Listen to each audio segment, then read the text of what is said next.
सुप्रभात बच्चों, कैसे हैं आप सब। आशा करती हूँ कि आप सब अच्छे होंगे। तो प्यारे विद्यार्थियों, आज हम कविता नंबर 8 करेंगे, कवितावली, इसका दूसरा भाग। तो इसमें तुलसीदास जी अपने मध्यकालीन युग के बारे में बता रहे हैं कि उस समय लोगों की स्थिति कैसी थी।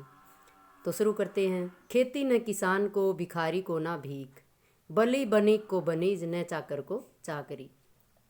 कवि तुलसीदास जी अपने समय के भयंकर दुख का वर्णन करते हुए कहते हैं कि उस समय किसान के पास खेती करने के लिए ज़मीन नहीं होती थी, न भिखारी को कोई भीख देता था और न ही कोई दान देता था।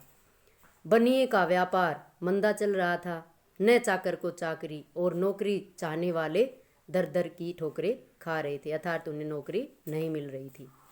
जीविका विहीन लोग सिद्धेमान सोचवश, जीविका विहीन, जीविका के बिना अपनी आजीविका शुरू करने के लिए लोग दुखी थे, सोच रहे थे।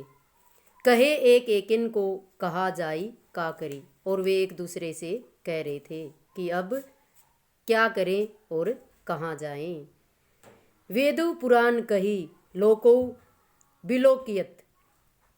तुलसीदास जी कहते हैं कि वेद और पुराणों में भी देखा गया है और समाज में भी यह कहा गया है, साकरे सबे पे राम रावरे कृपा करी, कि इस मुसीबत के समय श्री रामचंद्र जी ही हम पर कृपा कर सकते हैं। रावरे कृपा करी, रावण रूपी राक्षस से हमें भगवान प्रभु श्री रामचंद्र जी ही बचा सकते हैं।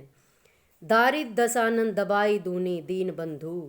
तुलसीदास जी कहते हैं कि इस रावण रूपी गरीबी ने हमें चारों ओर से दबा रखा है, अर्थात अपने चंगुल में फंसा रखा है। इस रावण रूपी गरीबी से अब हमें दीन बंधु, दीनों पर दया करने वाले प्रभु श्री रामचंद्र जी ही बचा सकते हैं। दूरित दहन देखी तुलसी इहा करी। चारों ओर पाप रूपी ज्वाला जल रही है, चारों ओर त्राही त्राही मची हुई है, लोग हाहाकार कर रहे हैं और जीविका के बिना दुखी हैं।